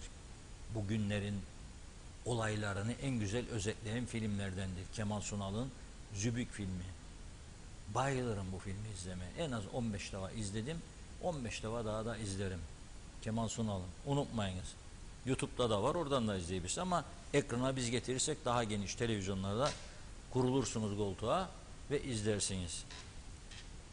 Şimdi demek ki sarı alarm. Unutmayalım bunu. Ve dün de şiddetli yağış yüzünden 2 tane EasyJet uçağı İngiltere'den havalanan, biri Liverpool, biri Manchester galiba, Larnaka'ya inememiş. O kadar çok yağış ve rüzgar varmış ki göz gözü görmüyor. Onlarda yere piste konuncaya kadar ALS sistem var. Instrument Landing System.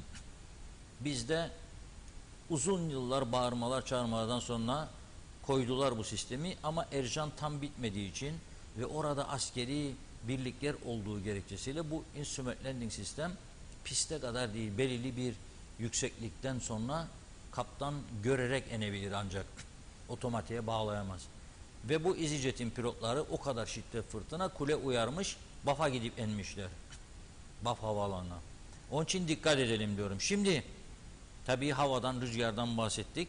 Sağlık meselesiydi konuştuğumuz, değil mi?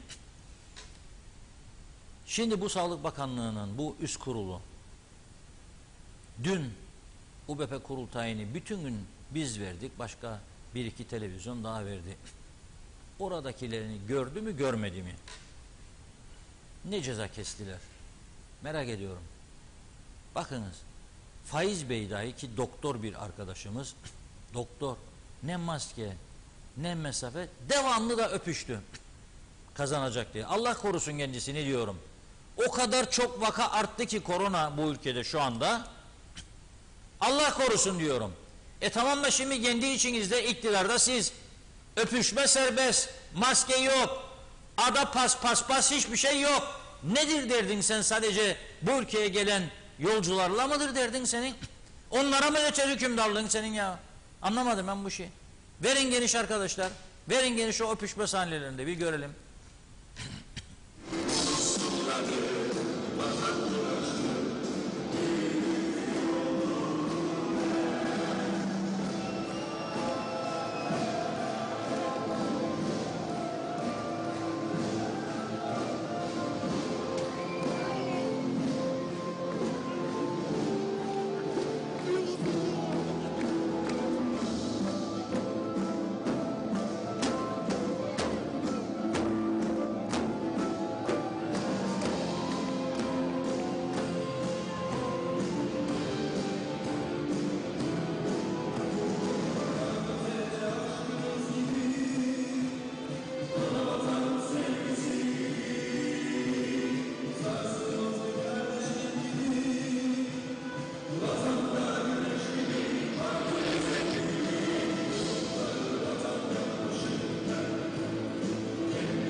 Sayın Faiz Sucuoğlu taraftarları tarafından, destekçileri tarafından protokoldeki yerinden alınarak omuzlarda sahneye getirildi.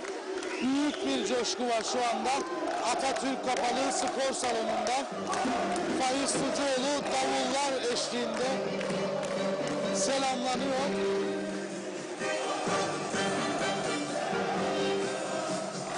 Evet, ekranlarda da gördüğünüz üzere büyük bir coşku var Sayın Faiz Sucuoğlu'na karşı. Az önce de ifade etmiştim. Protokoldeki yerinden alınarak omuzlarda sahneye taşındı. Burada fotoğraf verildi, basına fotoğraf verildi, görüntüler verildi ve şu anda Faiz Sucuoğlu tekrardan protokoldeki yerine doğru ilerliyor.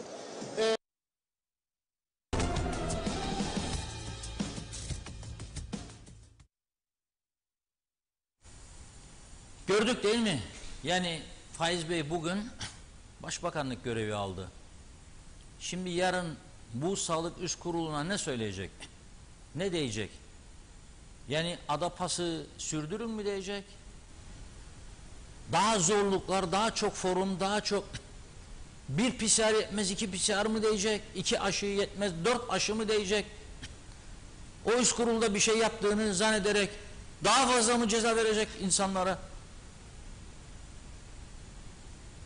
Yani ülke bir taraftan diyoruz ki battı. 35.000 dava dosyası var yargıcın önünde.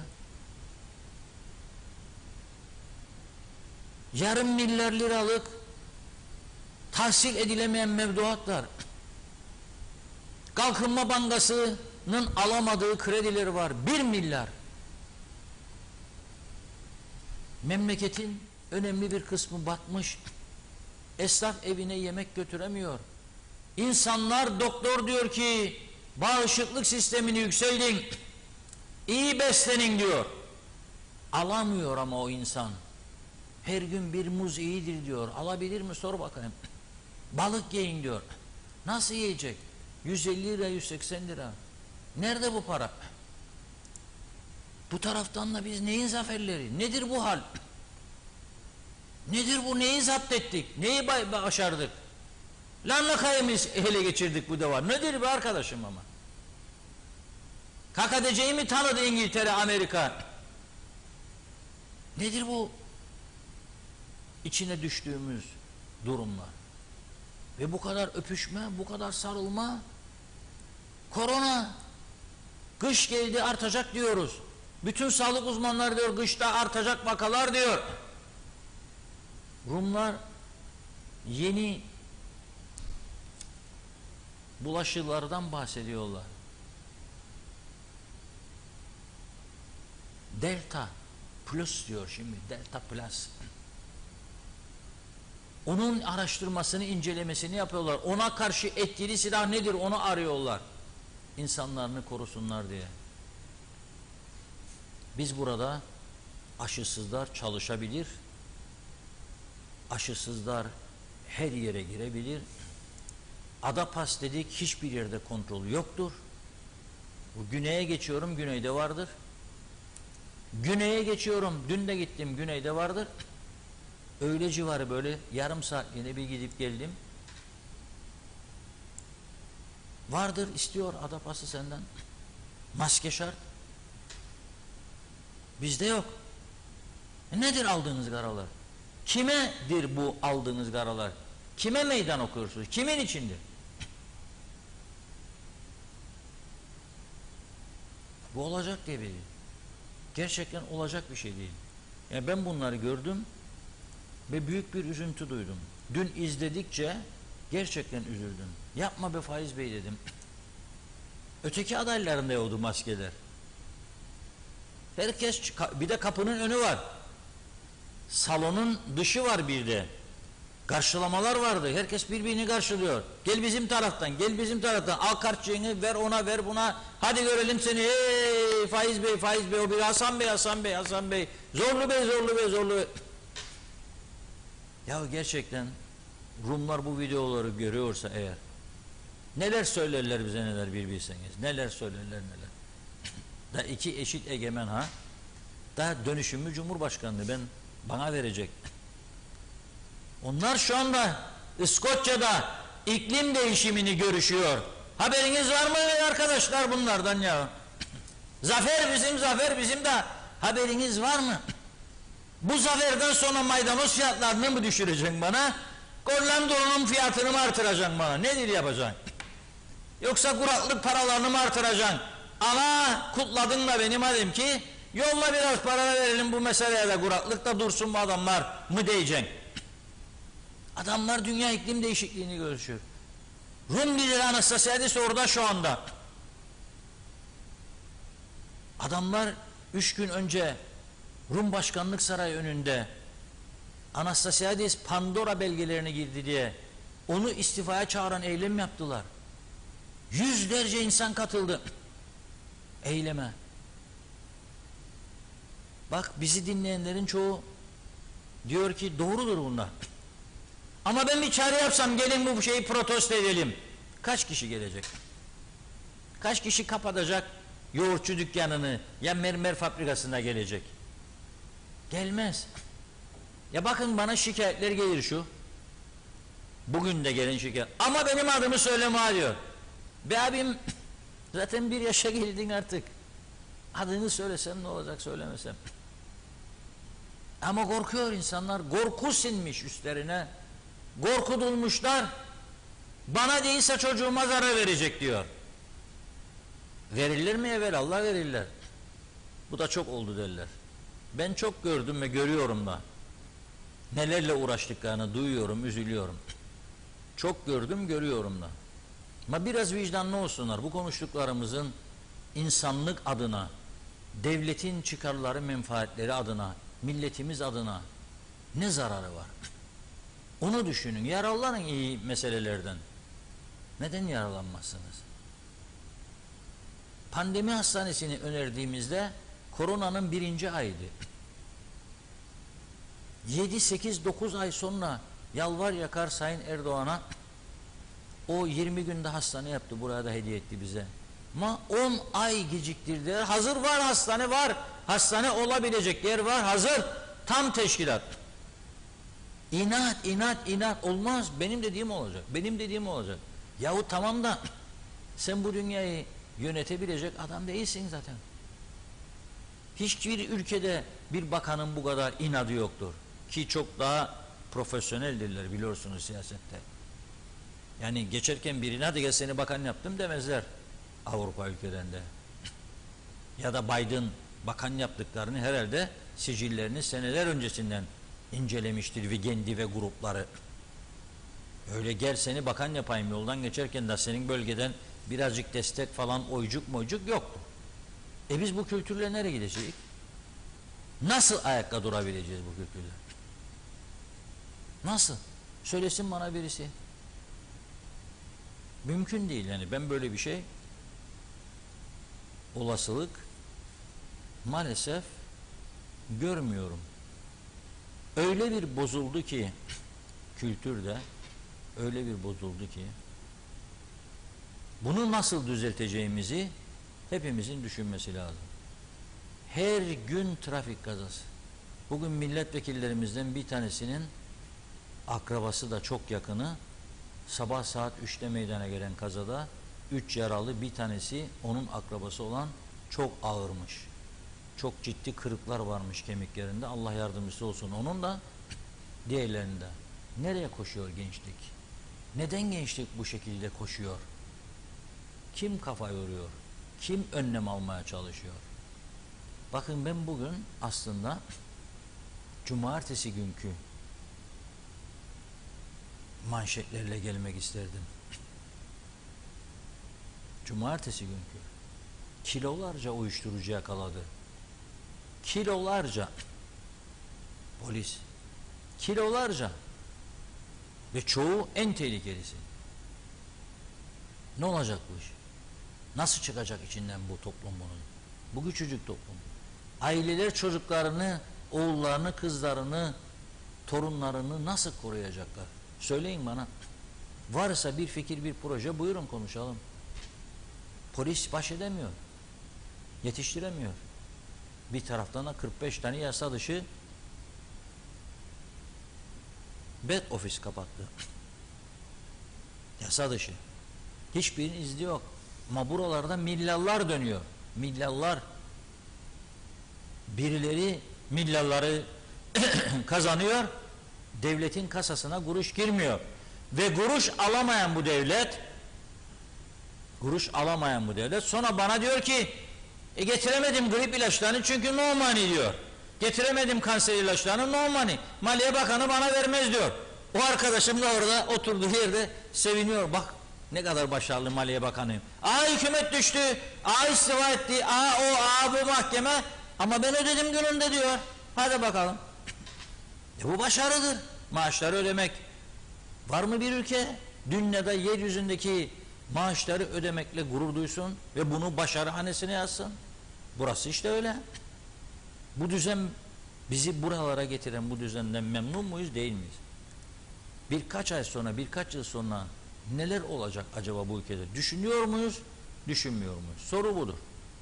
Evet, arkadaşımız birkaç tane daha mesaj okusun. Bir küçük konumuz daha var, onunla tamamlayacağız.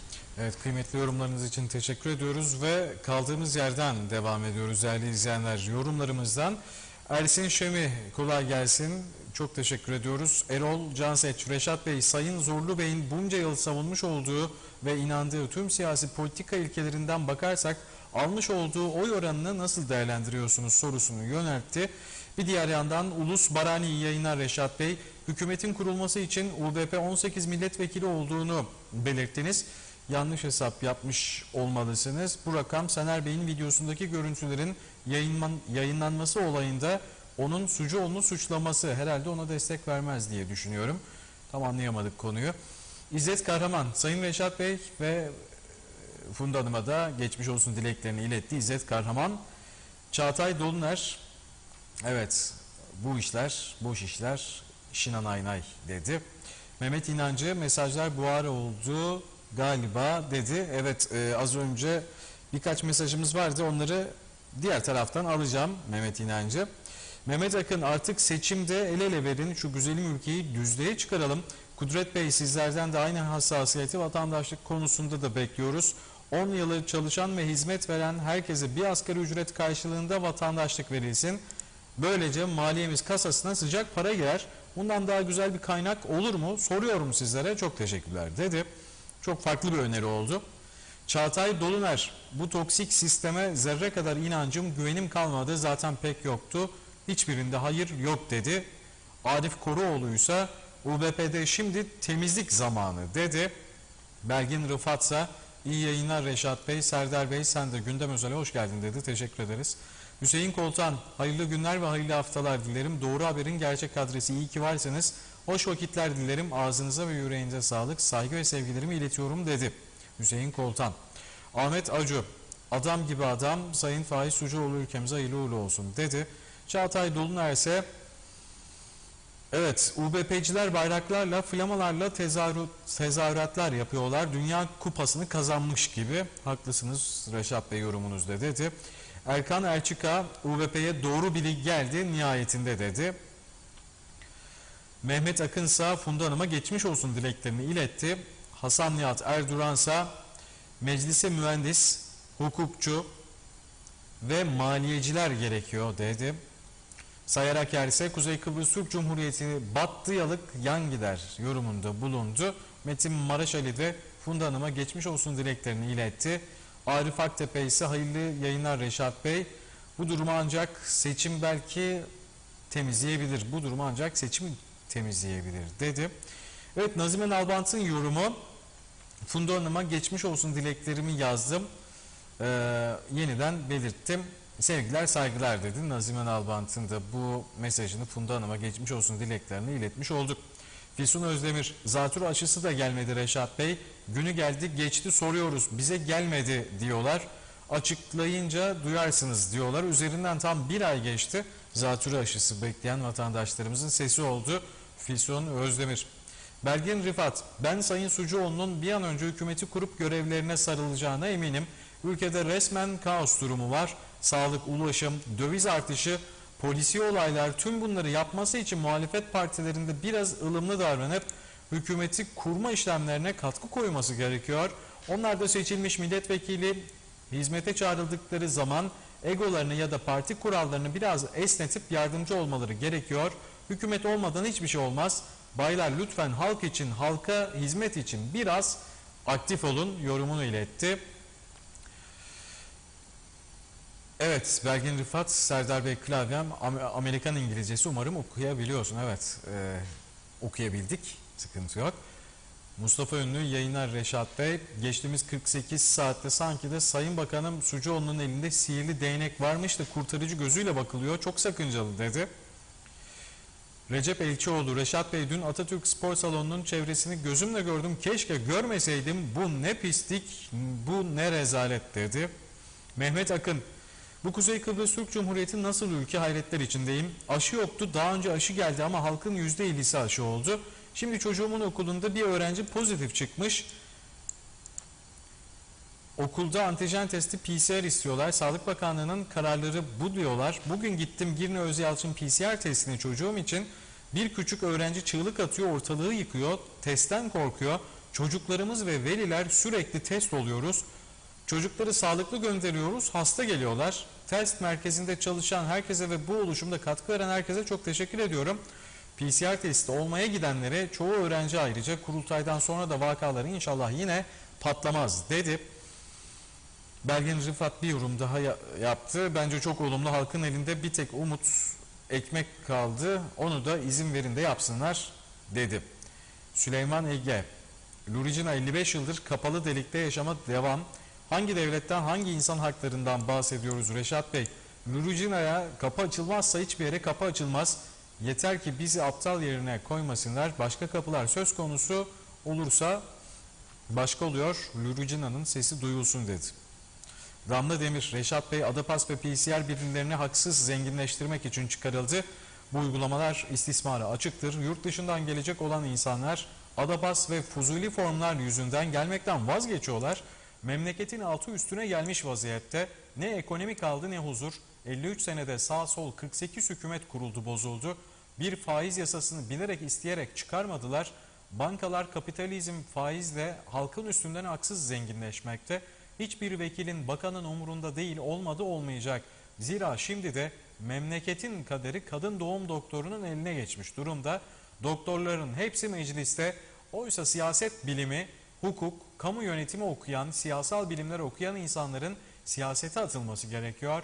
Bu ülkede Ulusal Birlik Partisi ve diğer partiler artık ehil kişiler, gençlere siyasete yer açılmalıdır. Herkes aldığı eğitime göre, niteliğine göre iş yapmalıdır dedi. Muhammed Kargı ise iyi yayınlar dilerim dedi. İyi akşamlar, iyi yayınlar. Yener Mücek'ten de bir mesajımız var. Facebook'tan resmi çağrı ve duyuruları yapılan bir ülkede üst kurul tavsiyelerini dinlemek pek de mantıklı değil bence. Reşat Bey, Ivermectin ilacını bir zahmet araştırın. Ada doktorları bunu araştırmalı, aşıya gerek kalmaz bu şekilde dedi. Arzu Çınarsa, Sayın Akar, bizim sizin gibi birine ihtiyacımız var. Lütfen Cumhurbaşkanı adayı olun. Hatta üstüne kendi çıkarlarına adayı kullanıyorlar. Onlar bize hizmet etsin diye o koltuktalar. Yazık ki bizim evlatlarımız okuyup bir yere gelemediler. Çünkü dünkü çocuğu meclis başkanı özel kalem yaptılar. Bu mu adalet? Başka hata çok. Askerlik bedelli de onu da beceremediler. Asgari ücrete bağladılar. Halkı köle olarak kullanmasınlar. Narenciye acınacak durumda. Sağlık, eğitim, her şey aynı. Halk işsiz ve parasız. Bankalarda birleşik faiz uygulanıp halkı soyuyorlar. Ödemezsen de hapse gidiyorlar. Bakkallara girilemez. Yeter artık. Bize siz gereklisiniz Sayın Reşat Akar. Sevgi ve saygılar dedi. Bu kadar mesaj sanırım yeter. Daha sonra isterseniz devam edelim. Birkaç tane Vaktimiz daha okuyun, kalırsa güzelce peki. sonra bize. Çift olanları değil, o Peki. hiç okunmayan varsa onları okuyun da Tamam. son bir konuyla kapatacağız zaten. Aynen. Bu ne rezalet, bu hastalık daha çok yayılacak. Allah çocuklarımızı korusun dedi Tuncay Arıgan. Belgin Rıfat, çok mesajınızı okudum efendim sizin. Selçuk Uskan, hepsi 2 aşılıymış. Öpüşenler de kurultayda, hatta 3 aşılı da var. Reşat Bey, bünyeniz bağışıklığınız güçlüyse korona geçmiyor. Yücel Işıkgün'ün mesajı Benoz Elgün Yurteli ise helal olsun Reşat Bey, nasıl dayanıyorsunuz? Hendek atlatmak çok çok daha kolay. Onlar kazandı da bizler kazanacağız. Onlar kazandıysa bizler de kazanacağız dedi. Mehmet İnancı ise Reşat Bey yıllardır böyle gelmiş böyle gidecek. Bu ülkenin düzeleceğine kesinlikle inanmıyorum. Mecliste yapılan yeminler de yalan. Allah'a emanet bu gariban halk dedi. İyi yayınlar ve iyi bir hafta diliyorum Sayın Akar, Sayın Şengül dedi. Teşekkür ederiz. Evet, adı üst kurul bir an önce istifa etmeli dediğiniz gibi dedi. Reşat Akar'a yöneltti bu mesajı. Evet, Niyazi tamam. Aktaş. Okula giden oğlum her hafta test yapmaktan okula bile gitmek istemiyor. Bunlar da iç içe kurultay yapıyor. Bu virüs daha çabuk yayılacak bu şekilde dedi. Üst kurul eşittir insanlara eziyet çektirmek. Evet, Kuzey Kıbrıs'ta milleti düşünen yok, hizmet için gelen de yok dedi Soner Sami. Mehmet İnancı heyecan koronayı unutturdu. Herkese Sayın Reşat Akar dedi. Peki. Çok çok teşekkür ediyoruz güzel mesajlara. Bizi evinde izleyen, yani sadece bizi YouTube'dan, Facebook üzerinden izleyen değildir yani. Ki o rakamlarımız da çok çok iyi, rakipsiz ama esas bizi ekranlardan, evinden, iş yerinden izliyorlar. Havva Rozagi Hanım'a da teşekkür ederim. Gene güzel bir taraftan hamur işleri yaparken peksemetini, şusunu, busunu bir taraftan da bizi izliyor. Geçen günde yastık yüzleri değişirken bir fotoğraf paylaşmıştı. Orada da ekranlarda biz vardık. Çok teşekkür ediyoruz. Bizi izleyen, destekleyen herkese. Şimdi biz konuşurken ada pas falan filan meselesi var ya, Almanya'dan yazıyor izleyicimiz. Yayınınızı seyrediyorum şu anda, Almanya'dayım diyor. Sağlık Bakanlığı'na e-mail gönderdim. Yurt dışında aşı KKTC'de kayıt olmak için info.sağlık@gov.ct.tr gönderdim ve ulaşılamıyor diye geri döndü e-mailim diyor. Yani e-mail ulaşmıyor çünkü çalışmıyor diyor. Bu arada bunu diyor 4 kez denedim diyor. 4 kez denedim diyor. Gerçekten önemli bir olay. Şimdi bir eski Sayın Bakanımız herhalde mahsur yok, kızmaz bana Kenan Bey. Kenan Bey de diyor ki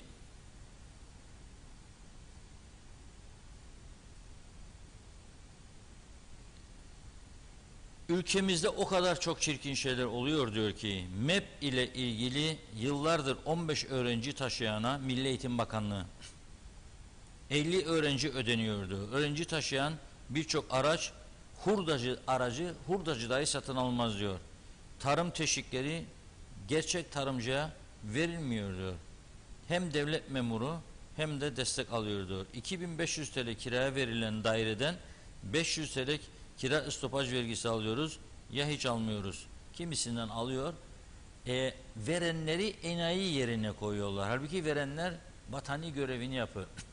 Ama adam diyor ne ben vereceğim de onlar yesinler.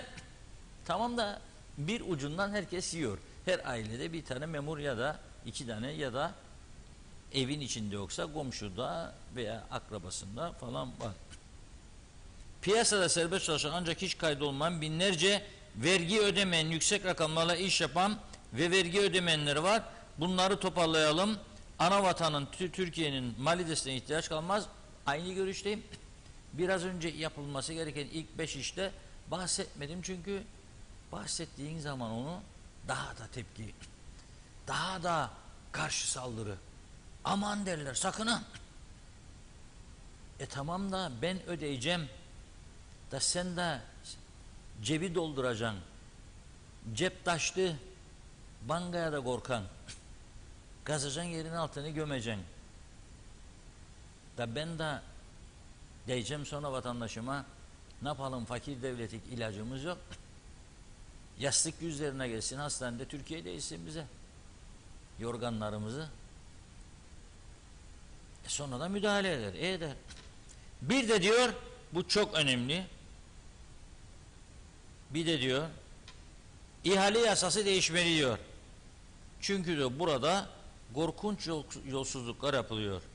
En önemli ispatı diyor ilaç eczacılık dairesinde 10 yıllık ilaç ihtiyacımızın çöpe gitmesi. Peki ne oldu? Ne oldu bu iş? Ne oldu? Unutuldu gitti mi? 200 milyonluk ilacın çöpe atılması bu kadar basit bir mesele mi bu ülkedeki? Unutuldu gitti. Kıbrıs Türk Hava Yolları'nın 5 kusur milyar borcu duruyor Kooperatif Merkez Bankası'na. Hiç kimsenin umuru değil. Gülüyorlar konuştuğumuz zaman. Benim yoktur orada diyor içinden. Benim yoksa diyor canı yansın, ötekilerinin yanacaksa diyorlar. Yanmasın tabii, inşallah yanmaz da nasıl olur? Ve av sezonuna başladık dün. Rum avcılar da şikayetçiymiş. Hiç diyor ne tavşan var ne keklik var diyor. Bugün Rum Haber Ajansı'nda okudum. Bizim avcılar da tavşan ve keklik bulamayınca ne yapmışlar biliyor musunuz? Bakınız, Geçikkale Belediye Başkanı Hasan Öztaş paylaştı bugün, gördüm, üzüldüm. Ben konuşurken o fotoğraflar da inşallah maşallah ekrana gelecek şimdi. Dün itibariyle diyor, bunu belediye başkanı yazıyor. Bakın, çünkü bölgesi fişeklerden bakın ne olmuş. Zaten çoğu döküldü, trafik ikaz işaretlerinin, levhalarının diye bağırıyorum her gün buradan ben. Olanları da siz av yoktur tavşan ha ben delik deşik ederim diyor. Yok ya, bakın ne diyor. Yeni açan Arson'la birlikte kendini avcı diye niteleyen yaratıkların yapmış olduğu olumsuzluklarla mesaiye başladık bugün diyor. Her zaman paydaşı olmaktan gurur duydum. Kendimi bildiğim bileli içinde almaktan çok büyük zevk aldım. Avcılık camiası adına ne kadar kötü bir imaj diyor. Sevgili dostlar, su ihale hatlarına verdiğiniz zararlar. Bakın su boruları var, gelecek bir fotoğraf. Patlatmışlar. Adam hava gideceksin be sen. Zaten yarım yama borulara bak. İncecik çürümüş gibi zaten. Bir de sen onu patlat. Bana ne kesilirse su. Sen av yapacaksın diye. Ha? Seni kulaklarından tavşan diye asmaları gerekmez mi bu ülkede? Ha? Seni tavşan gibi kulaklarından asmaları gerekmez mi? Ama kim? Belki de dün eller havadaydı. Avdan sonra. Orada havadaydı. Ya bilir nasıl asacak seni? Nasıl asacak? Ağlıyor belediye başkanı burada. Su ihale hatlarına verdiğiniz zararlar, doğaya bıraktığınız köpekler, çevreye bırakılan çöpler ve hırsını çıkarttığınız ağaçlar, yön tabelalar için birçok insan günlerce mesai harcamak zorunda kalmaktan milli gelire büyük tahribat yapılmaktadır. Ne ara diyor böyle bir toplum olduk biz diyor. Çok üzgünüm. Sizin gibiler bu nadide camianın üyeleri olamazsınız. Sadece eli silahlı vandalardan öteye gidemezsiniz diyor. O kadar sinirlendi belediye başkanı. Bu ülkenin diyor utanç kaynağısınız. O kadar öfkelendi. Bunun önüne nasıl geçilir? Değerli vatandaşlar. Nasıl geçilir? Tedbirle. Nasıl tedbir? Caydırıcı. Ama bakınız 12 aydır eller havada iktidar partisinin. Ona çat yapar bakan, buna çat yapar. Bizim adama, benim başkana, ötekine. Köyler, kahveler, orada burada meyhaneler.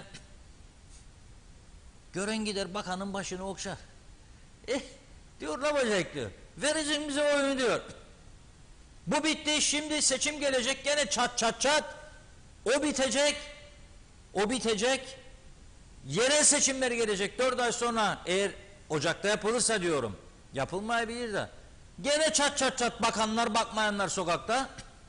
Sonra çat yaptığın adama eğer bunları yaptıysan ne asıl? Hangi yüzünden ceza vereceksin? Ceza vereni açıdan hakaret de edeceksin. Ne yaptın ya ama bula bula da buldun. Bizim Mustafa'ya gittin yaptın bunu, bizim delegemiz, bizim köyde falan filan. Düzelir mi bu ülke bu şekilde, bu kafalarla? Bu siyaset anlayışıyla, bu ülke yönetimi anlayışıyla bu ülke düzelir mi? Düzelmez. Hiç umutlanmayalım. Düzelmez. Çünkü biz zaten yarattık bu düzeni ve bu düzenin de savunucusu olmaya devam ediyoruz. Bakmayın, şikayet edenler var ama sonunda da bir şeye geldi mi önde birilerini ister, kendi arkaya saklanmak ister. Beni görmesin, beni duymasın, bana bir şey yapmasın. Nasıl gidecek ileriye? Ben bakıyorum dürbünle tünelin ucuna, aydınlık bir şey göremiyorum. Hatta daha karanlık bir şeyler görüyorum ve çok korkuyorum. Çok korkuyorum. Bu kadarla kalayım. Da nedenleriniymiş araştırırlarmışmış, neymiş falan filan. Akıllı olan adam herkes nereden nereye geldiğimizi ve neden buralara geldiğimizi görebilir, anlayabilir. Akıllı olanlar. 5 iş değil, 10 tane iş sıralarım. Bu yolsuzluk yapanlar var ya, ihale yolsuzlukları. Başlar hesaplaşmalar. Mahkemelerde mesele yok diye kapatılan dosyalar açılmaz mı? Açılır. Vergi kaçakları yapanlar, kayıt yaptırmayanlar bu küçücük memlekette bilinmez mi?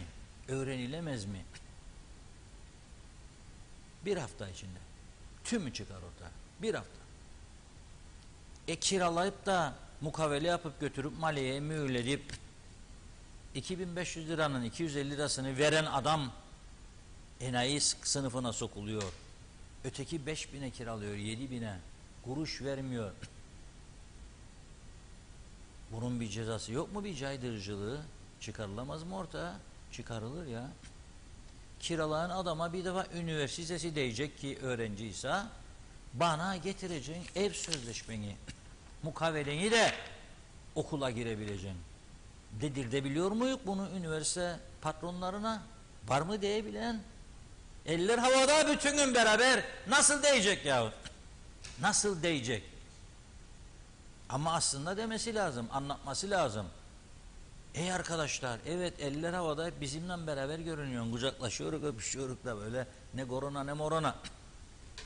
Ama nasıl ayakta duracak bu devletimiz? Göndersin Türkiye. Göndersin Türkiye de ondan sonra Türkiye bize karıştı. Bak atacağım bakan müsteşarına kadar öyle dediler bana. Bir arkadaş bu adaylardan bir tanesine bir gün sordum. Bu adam dedim. Yazılı verdiler elime dedi ismini. Yalanı günahı onun boyuna. Yedi o zaman verecek sana. İstiyorsan bunları. Sen alnın başın dik, alnın açık yürümek istersen yürü bakayım. Toplarsın parayı. Ayakta durursun. İngiltere'de bu kadar insanımız var. Kar kış kıyamet geliyor. Vasiyet ediyorlar. Öldüğümde beni memleketime gömün, köyüme gömün diye. Ölmeden getirelim. Yol açalım. Ama bu kadar zaman getirdiklerimizi çaldık, çırptık. Yok ettik. Adam inşaat yaptı, inşaat bitti, elektrik daha gitmez. Projesi çıkmaz. Bitti. Elektrikler döşendi, daha projesi onaylanmamış. Kim kimi kandırır ya bu ülkede? Kendi kendimize bir yığın daire, bir yığın makam yarattık gidiyoruz. İnanılmaz bir şey. İnanılmaz bir kabus. Ama böyle gitmeyecek.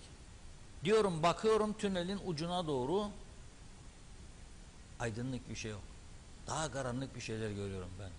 İnşallah yanılırım. Evet, bugünlük bu kadarla sizlere veda ediyoruz. Yarın 16.30'da yine birlikte olmayı diliyoruz.